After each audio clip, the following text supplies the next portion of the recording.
Hi, this is John Linneball from John Linneball Tutoring, and this is how to study for the SAT and ACT, the second SAT done in real time. And you can reach me at john@johnlinneball.com. My website is johnlinneball.com, and my phone number is 415-623-4251. That's a cell where you can call or text, and I also have 415-986-7355 as a landline. So the things that you're going to want to do on the SAT essay are analyze the source for ethos, pathos, and logos, the source, of course, being the essay that you'll have to read as a prompt. So ethos is an appeal to ethics, facts, character, or authority. The word ethics derives from this Greek word ethos, which means character. Pathos is an appeal to emotion. You can think pathetic. Doesn't have to be sad like pathetic would imply, but just any emotion is going to be pathos. Logos is logic, rationality, deductive, or inductive logic. Don't worry if you haven't seen these terms. I wasn't taught them in high school. You can learn them now. Even if you have a panic attack and you can't recall these words on the test, just use the words the SAT people give you, such as logical arguments, powerful word choice, etc. Your job on the SAT essay is to analyze, not argue. So no matter what the essay/article/editorial is about, you'll always be asked to analyze the way the author uses ethos, pathos, and logos to make his or her point. Do not discuss your personal feelings on the matter discussed in the essay. They didn't ask you to respond to the argument, just to analyze it. However, if you do see an obvious logical fallacy, sketchy factual support, or obvious attempts to gloss over important counterarguments with dismissive or distracting language, or simply by ignoring them, you can and should mention it along with the things the author does well. You can be a little passive-aggressive if you want, say something like, the author skillfully argues around an important counterargument that many readers might miss. The instructions do not change. Memorize them now. Okay, the way the SAT works is if they make any change, as in when they came out with a new SAT in 2016, they let people know about 4 years in advance. So they're going to do the same thing if they change the instructions for the essay or what kind of essay assignment they're giving you. They would have to let you know far in advance.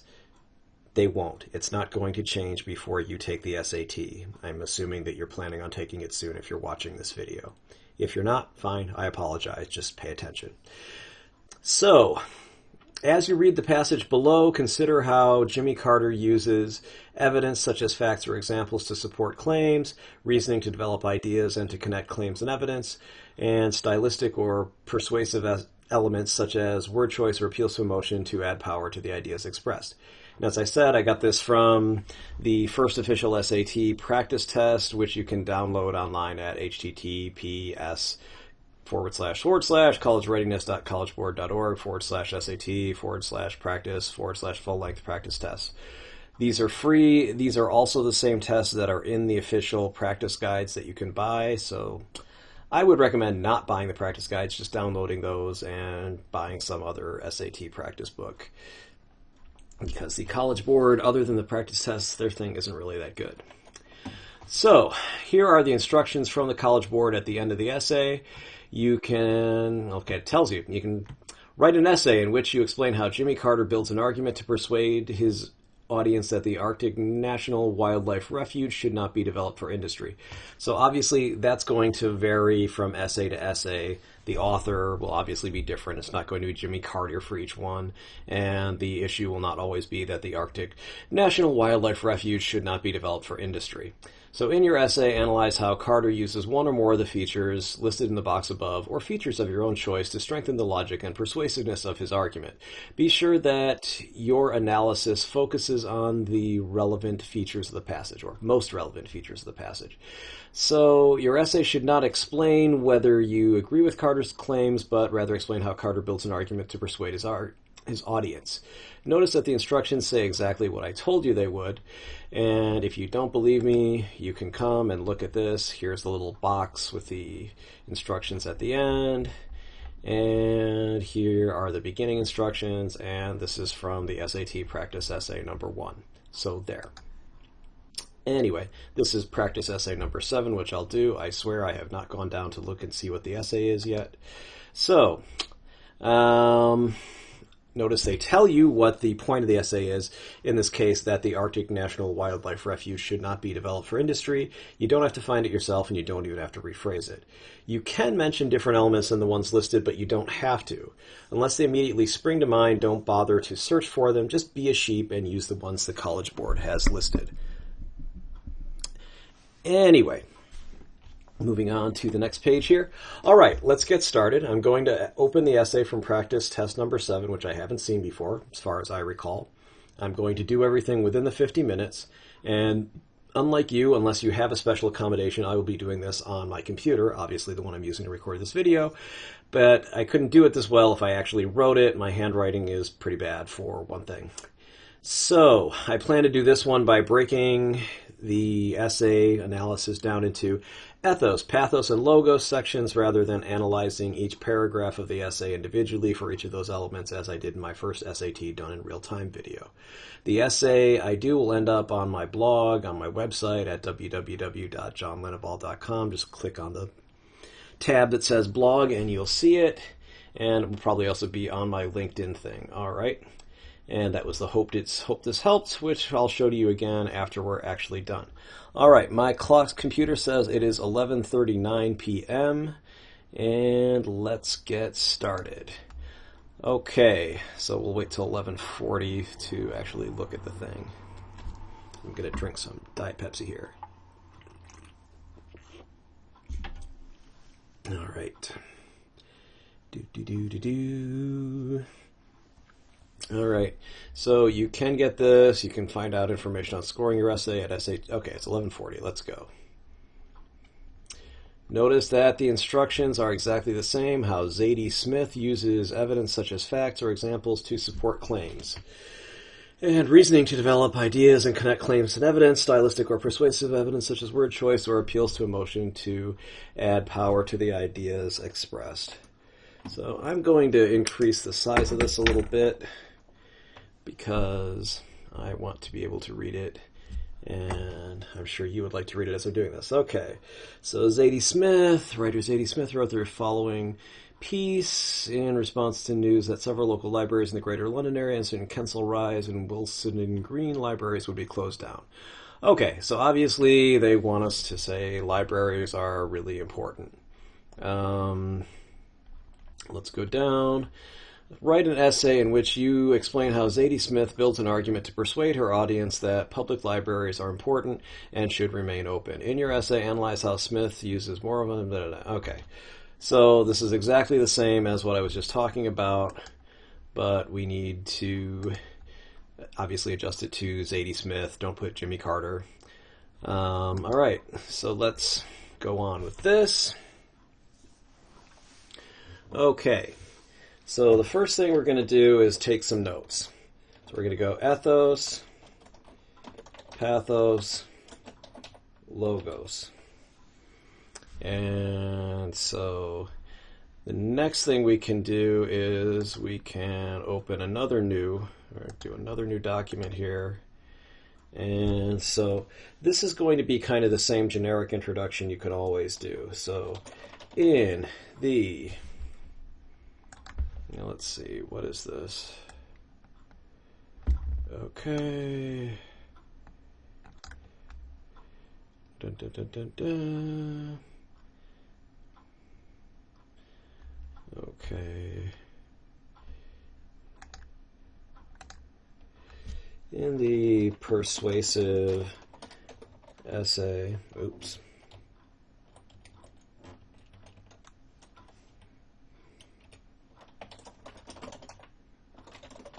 The Northwest London Blues. Writer Zadie Smith. All right.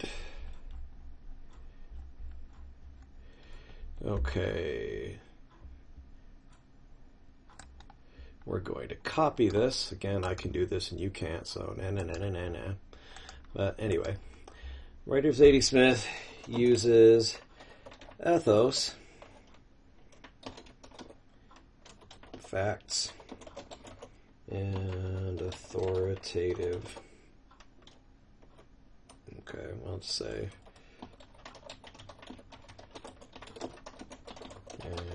commonly accepted ideas. Pathos appeals to emotion. And logos, logical argument, to support her point that public libraries are important and should remain open. Okay, so when I copy from Adobe Acrobat, it takes these spaces out, so let's put these spaces back in. Are important and should remain open. Oops. All right, so let's zoom this a little bit so we can see it a little better. That's 200%, that should do. Okay, oops. All right.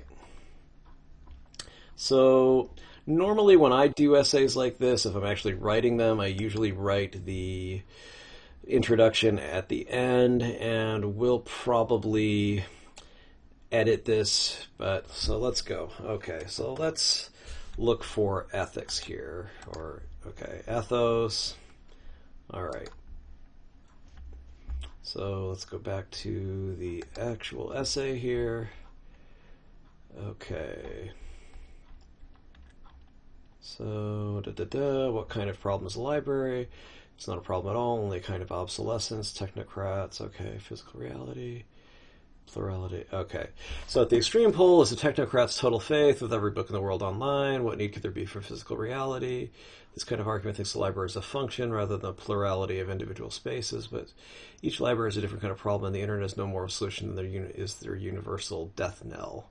So every morning I struggle to find a seat in the packed university library, which I write this. In fact, despite the fact that every student here could be at home from the MacBook browsing Google Books, Kensal Rise is being closed not because it's unpopular, but because it's unprofitable.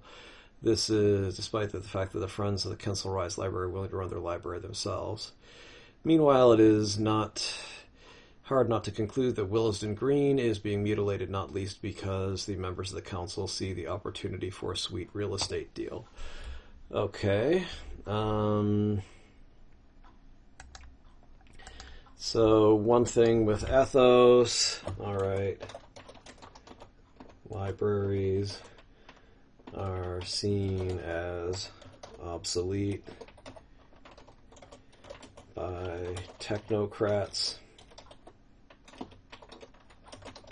who cite the fact that every book in the world can be accessed online. So physical libraries are obsolete.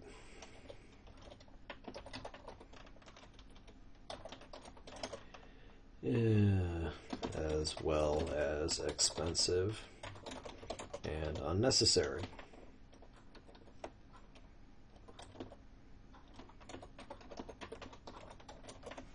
Which I suppose folds into obsolete, since if you don't need them, then why have them? So let's zoom into this one as well so you can see it a little bit better. And we'll zoom it to 200%. All right. However, okay, libraries remain popular with the public, even though almost all students and other library patrons have computers with which they could access internet versions of the same books found at the library.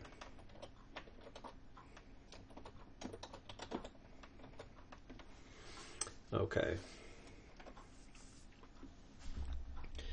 And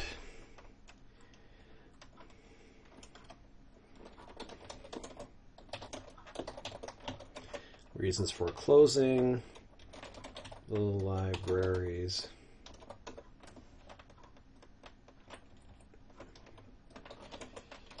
The government's reasons for closing the libraries.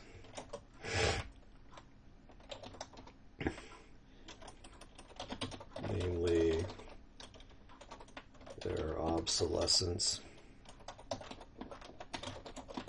and expensiveness to run.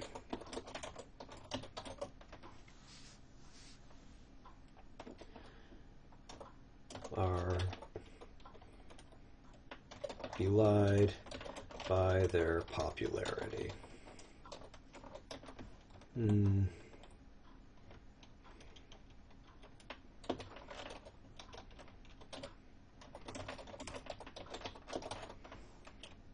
By their popularity with the tax-paying public.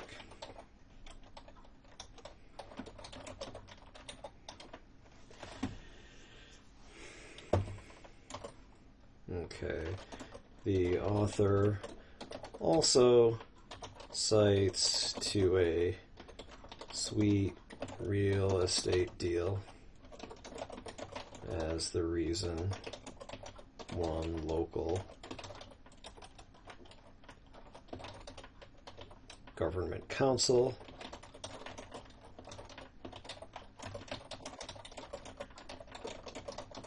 to close a popular library, and also mentions that another library is scheduled to be closed despite friends of that library volunteering to staff it for free. Okay, so that's some of the ethos that we see there. Let's see if we can find something else. Okay. All libraries have a different character and setting. Some are primarily for children, some are for students, general public. Okay, with a cafe or a market out front.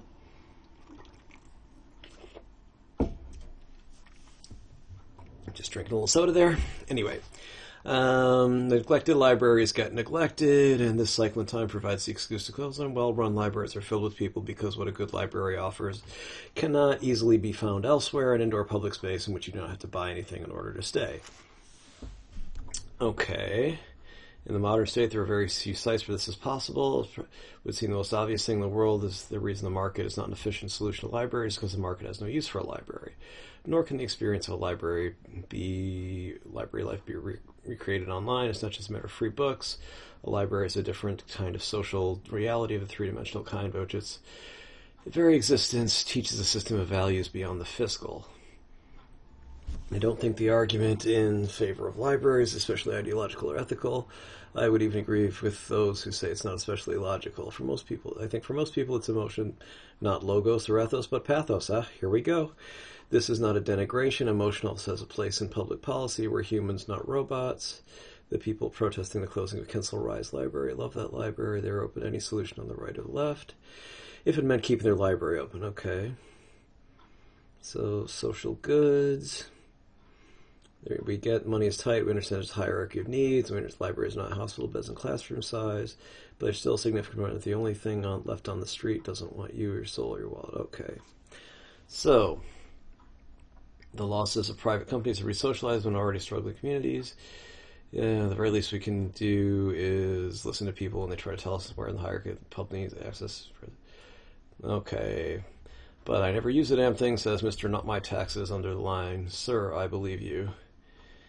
However, British libraries received over 300 million visits last year, and this despite the common neglect of the various councils that oversee them. In northwest London, people are even willing to form human chains in front of them. People have taken to writing long pieces of newspapers to defend them. Just saying the same thing over again. Defend our libraries. We like libraries. Can we keep our libraries? We need to talk about libraries. Pleading like children. Is that really where we are? Okay, so we have an awful lot of ethos here. Notice there's also British libraries received over 300 million visits last year. So let's see.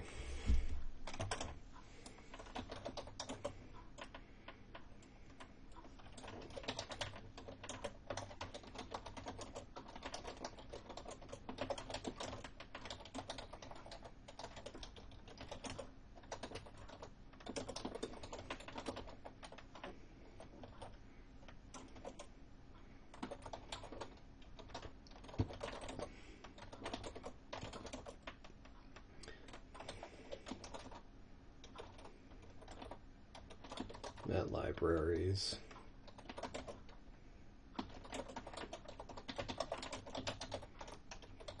Popular with the taxpayers who use them. Okay.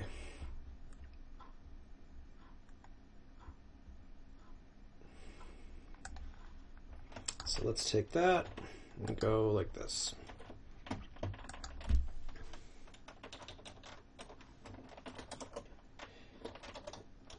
What's the author's name here? Zadie Smith.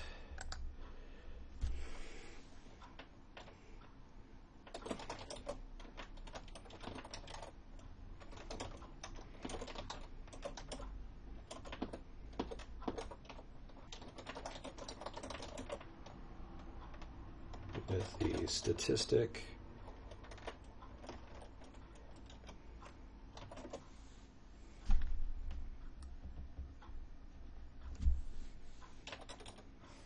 Okay, with a statistic. British libraries received almost 300 million visits last year.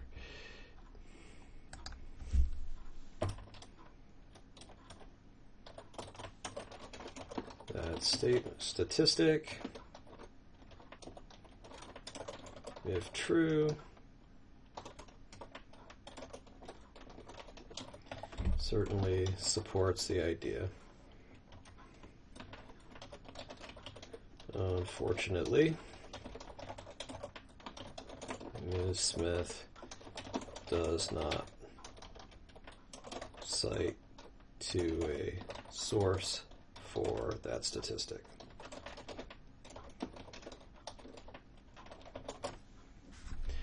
I don't believe she does. So let's see here. Yeah, there's nothing there. So as I was talking about, if you see a logical hole or a problem with it, that's fine. That's an extremely minor problem.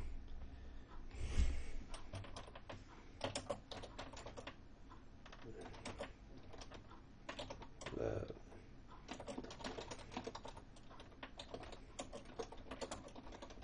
seems realistic.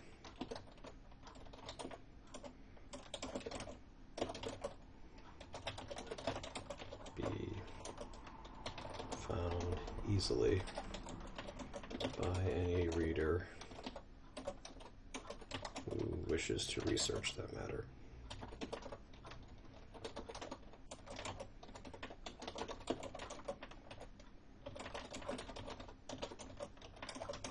Or at the library. Ha ha ha ha ha.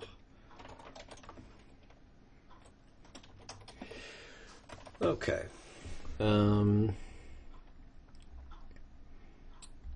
So Pathos, logos. All right.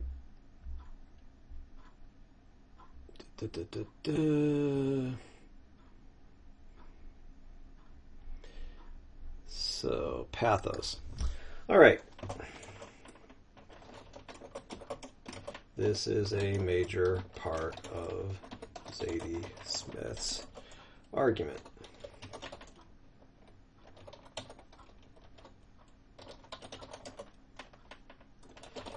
She details how library supporters have offered to staff. Okay.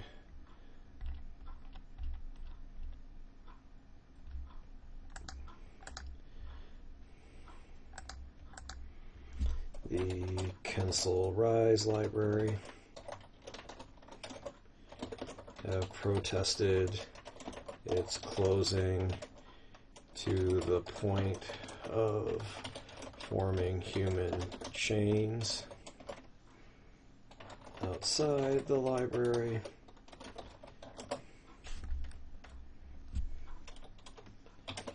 And have written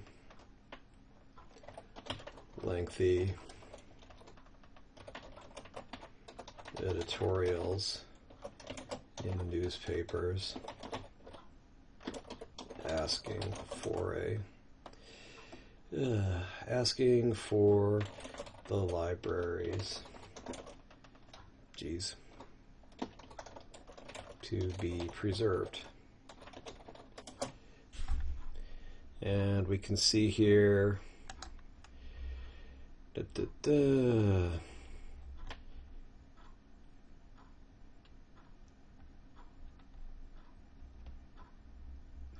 okay, Northwest London. Okay, so I don't know whether it's Kensal Rise. It's outside. Libraries.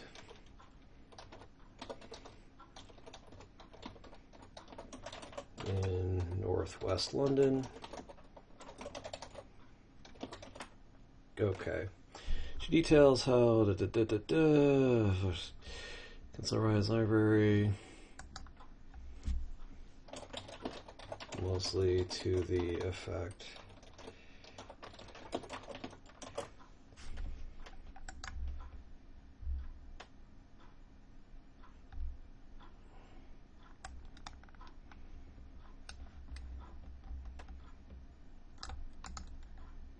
Alright, so we'll copy that.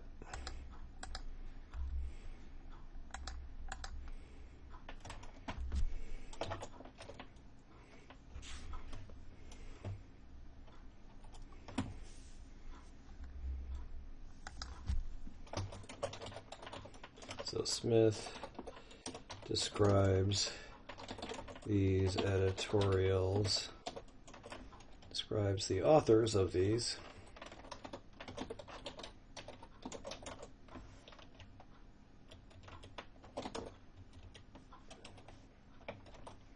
And when you take a quote and you change something like a letter, you can just put that in brackets, or if you need to put some clarifying words, things like that. So again, this is copying from Adobe, so I have to put in these spaces. Can we keep our libraries? Oops. Can we keep our libraries? We need to talk about our libraries. Okay, we need to talk about libraries. All right.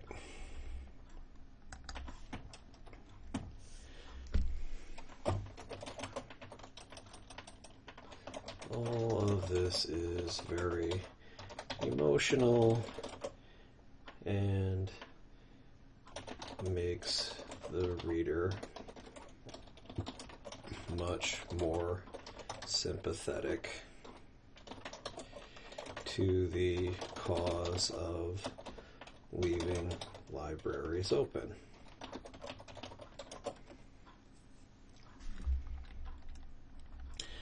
Now, another part of this is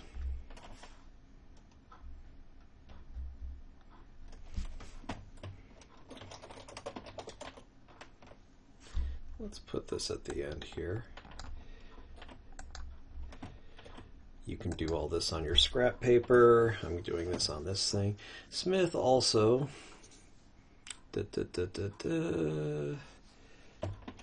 argues that libraries are some of the very few public spaces left where people can congregate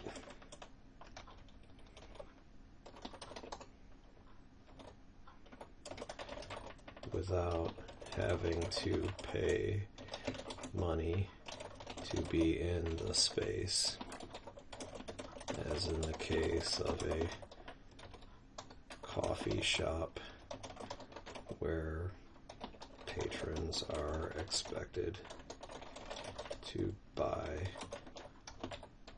coffee or leave. Okay.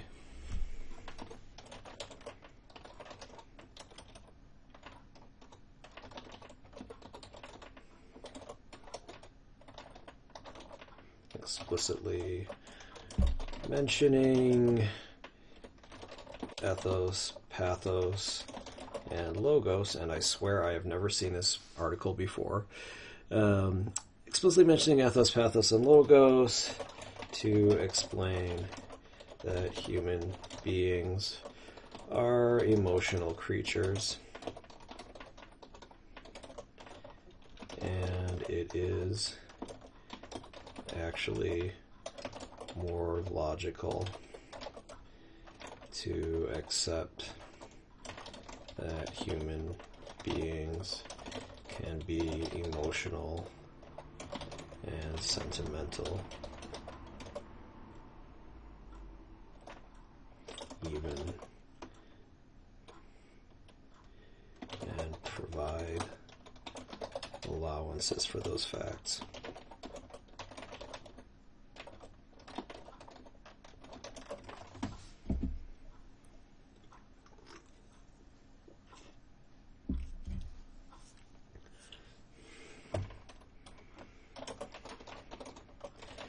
Rather than just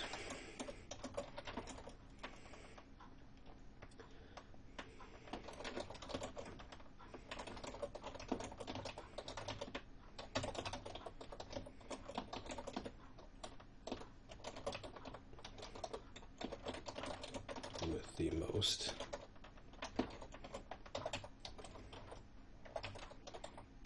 logical and economically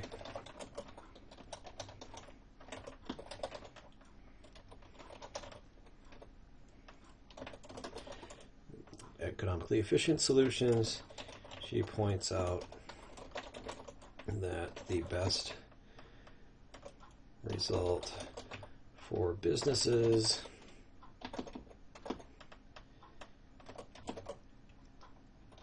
in a capitalist society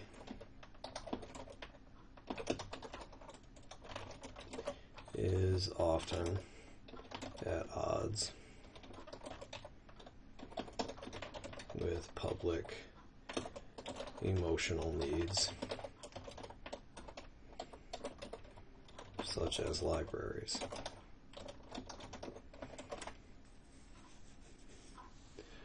Okay.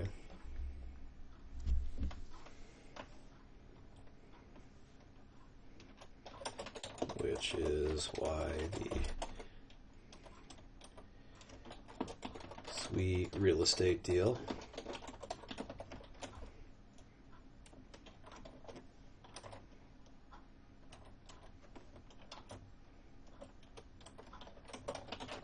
mentioned earlier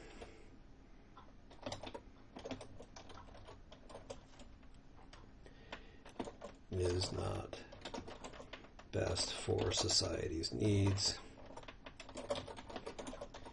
even if it would help balance the local council government's budget.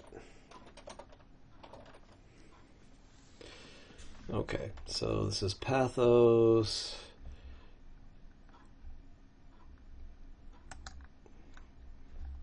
In a capitalist society. Alright. So, let's start moving some of these things over here. Let's start with Pathos.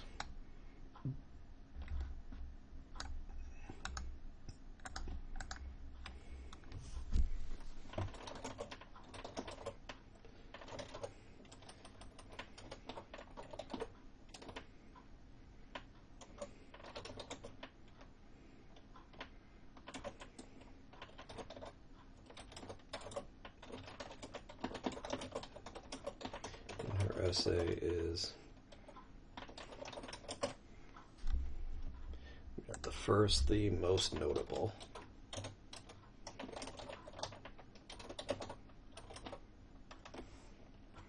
I don't like method, let's say writing technique.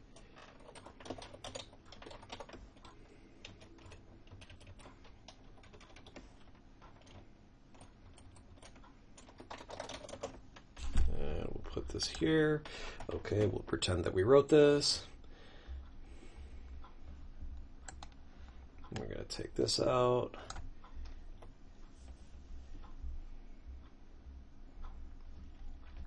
And then, let's see, is there anything else we want to put in here about Pathos? Okay. Okay, preserve.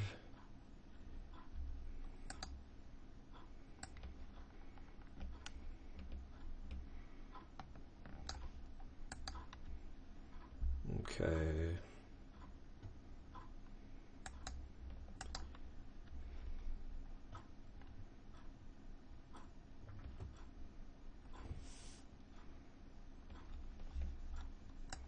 All right, we can put in here also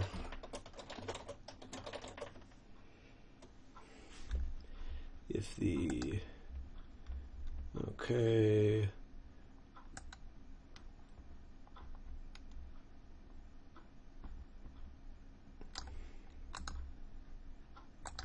If the losses of private companies are to be socialized, if the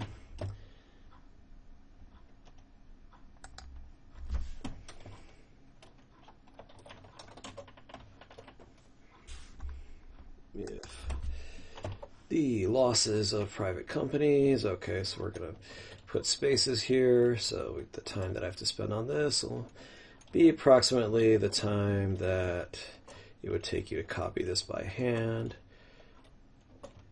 within already struggling communities when they try to tell us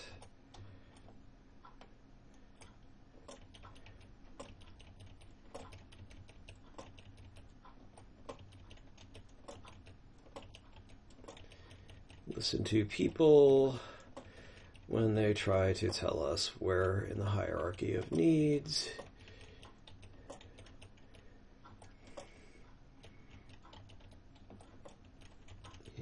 hierarchy of their needs, things like public space, access to culture,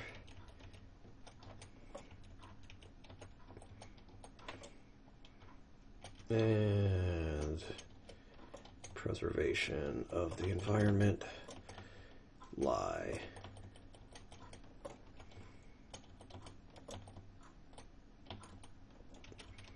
But I never use the damn things. Says Mr. Not My Taxes.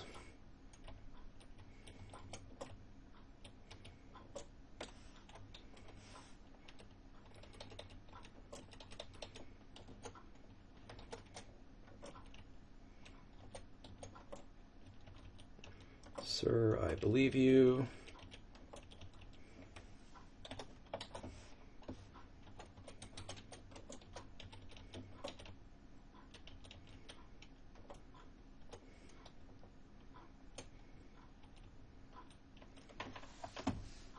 Okay. Says Mr. Not My Taxes.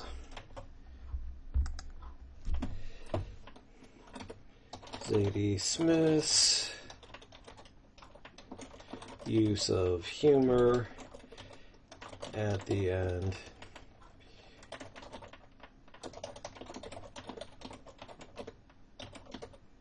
anti-library editorial writer, well, let's just say of a library opponent.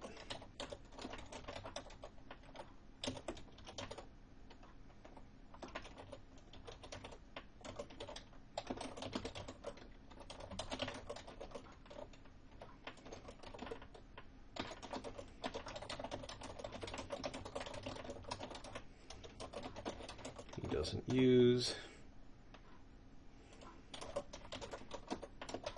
underscores the silliness. And frivolity of the anti-library argument.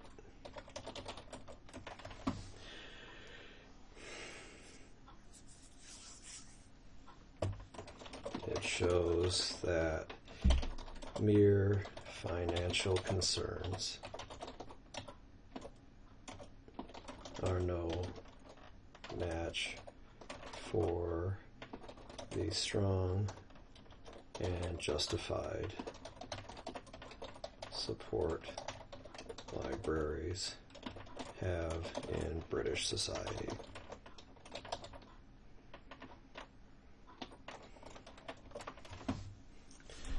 Okay,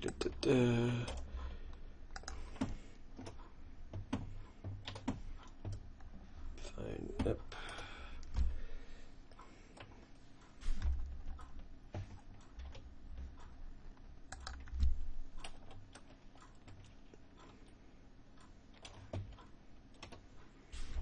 Okay.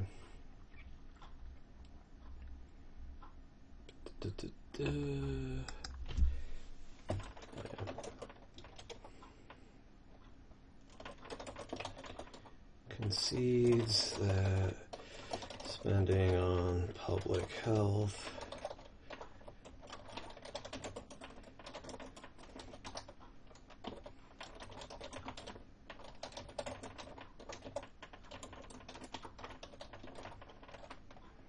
and the British National Health Service and lowering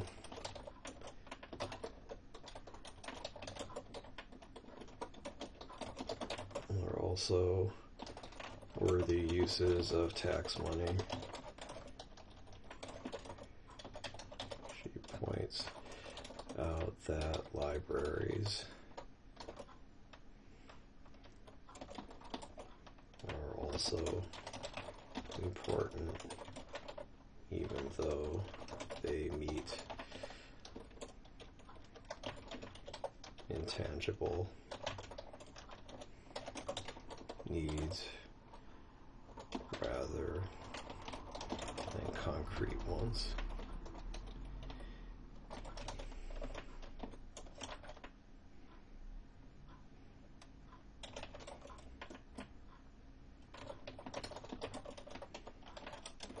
For example, more hospital beds.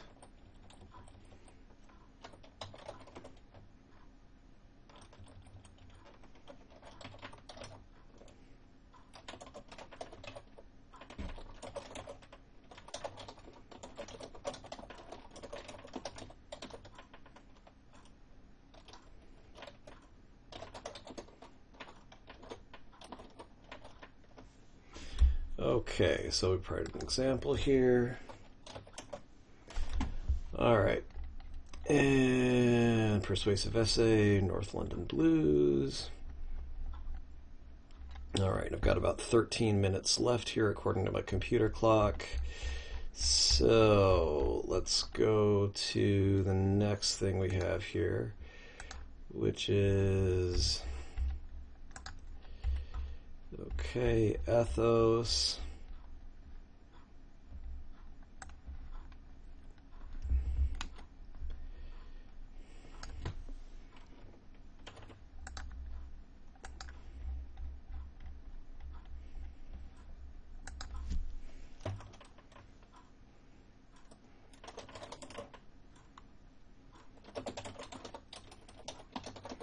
Smith also makes judicious use of ethos, facts, that is,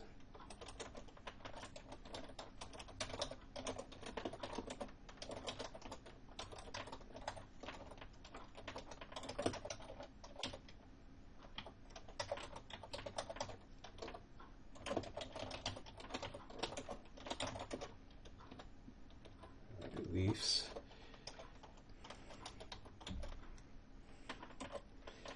to support her argument in favor of the preservation of British public libraries.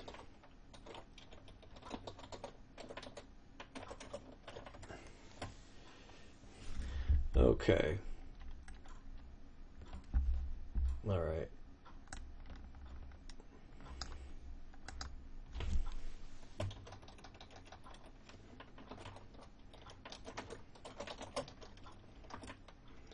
At the beginning of her essay, she notes libraries are seen as obsolete by technocrats who cite the fact that, okay, so that's what we wrote before.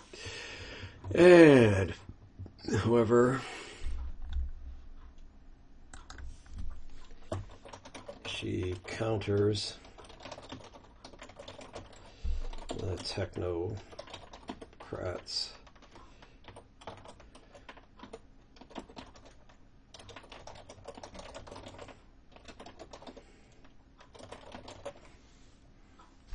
that libraries, okay.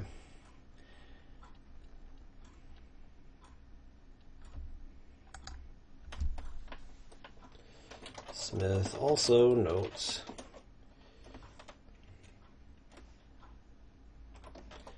are not more than overcome by their popularity. Also cites to a sweet real estate deal as one local government council, that's what they call local government in Great Britain, would like to close a popular library, and mentions that another library is scheduled to be closed. Okay, and there was also something in here about, okay,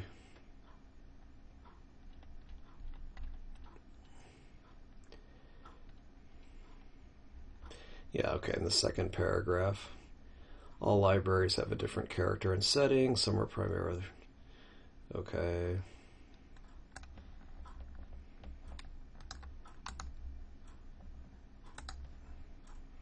So here we go. Okay.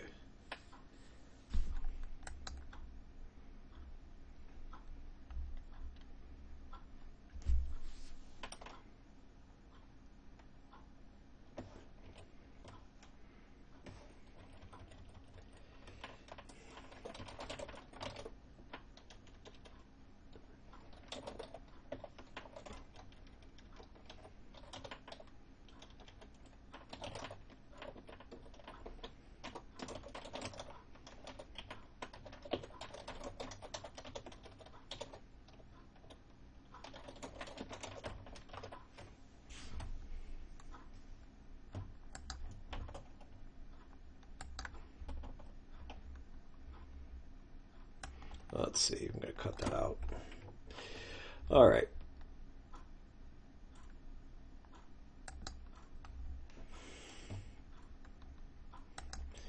So Smith points out the non-obvious point that libraries are not failing because they are libraries.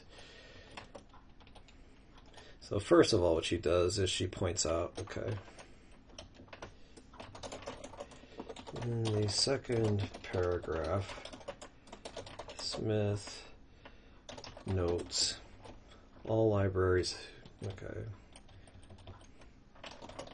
be fairly obvious point. All libraries have a different character and setting. Some are primarily for children.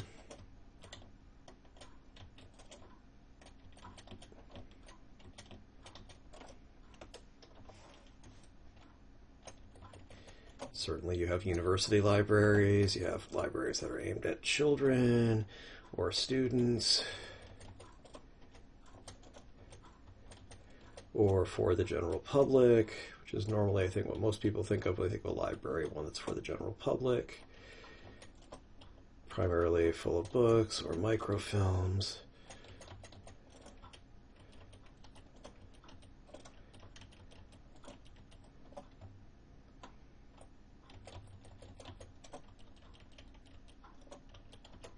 Out front.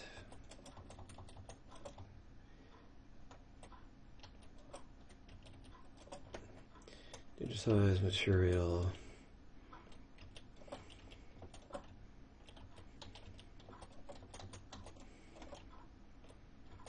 basement or mark it out front.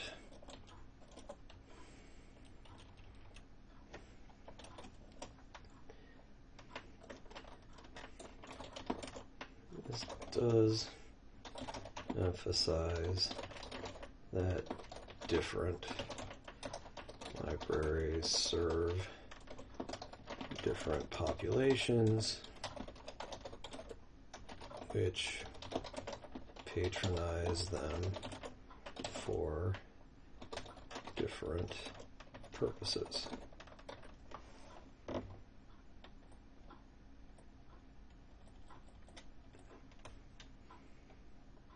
Let's say which use them for different purposes. Ooh, we'll put utilize.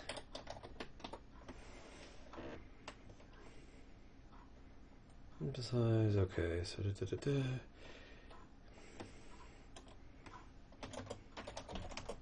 which makes them, which implicitly makes them better than a general internet search for books. Books and research material,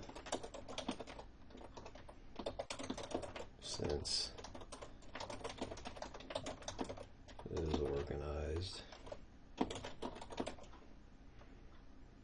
for the needs of the population that generally uses that particular library, uses each particular library.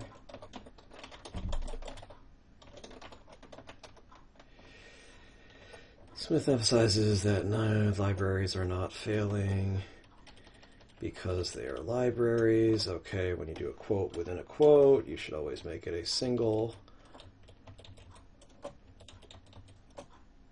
Oops.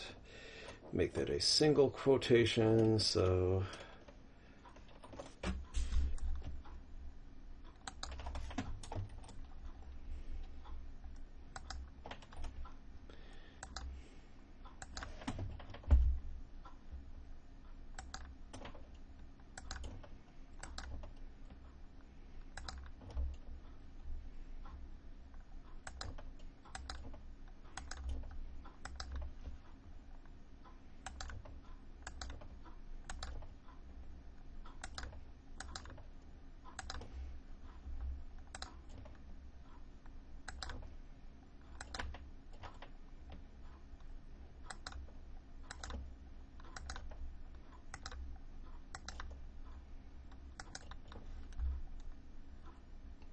not be easily found elsewhere.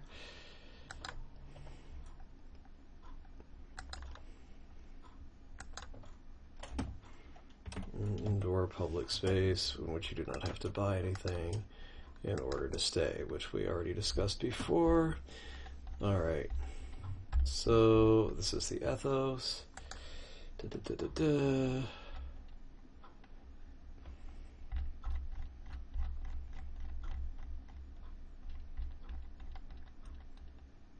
Okay, so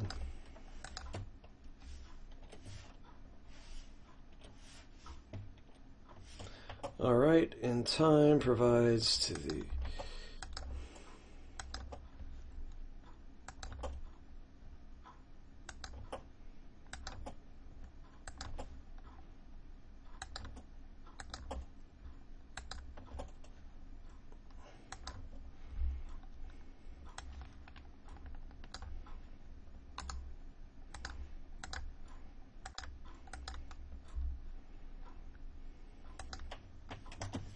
so we'll put that there.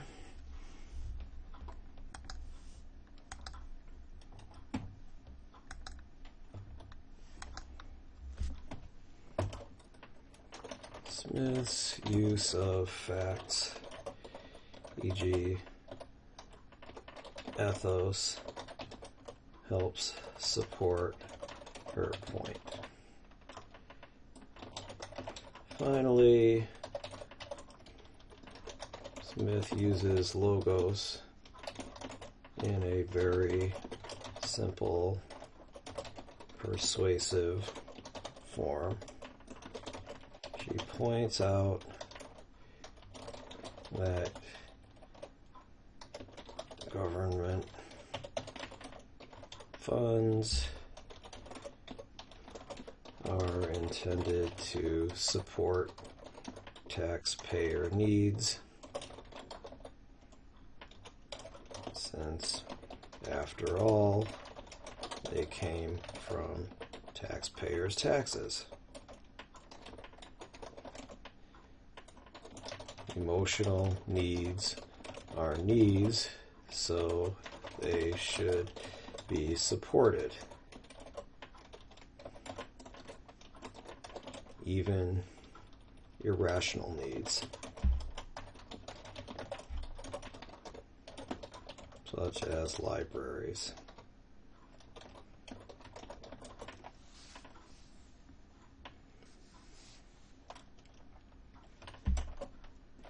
She also points out the logic behind neglected libraries.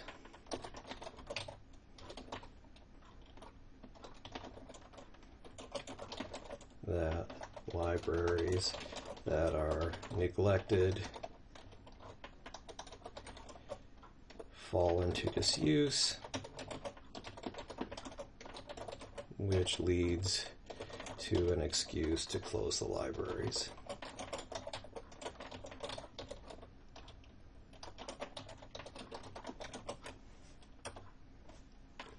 And okay.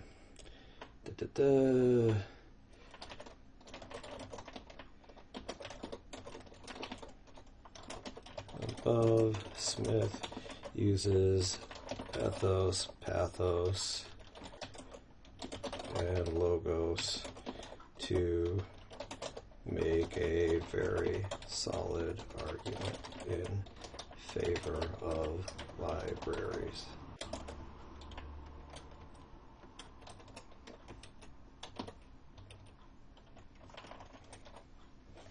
Okay, so looks like I might have gone over that by a couple of seconds. 12:31 a.m. All right, so that's, but it looks like basically it got that done. Got most of it done within 50 minutes. So there's an idea of an essay. It's a very abbreviated conclusion. So we discussed ethos, pathos, and logos. Hope this is useful to you. And all right, so I hope this helped. Please comment below if you have suggestions, criticism, or praise for me. You can please like or subscribe to my channels. This channel is mirrored just in case something happens to one of them. I can be hired for online tutoring or in-person tutoring in the San Francisco Bay Area or other places if I'm going to travel there. I go places, the East Coast. I've been to Australia. I'm going to London this year, so definitely we can meet if you want to. And thank you so much for watching this. Bye.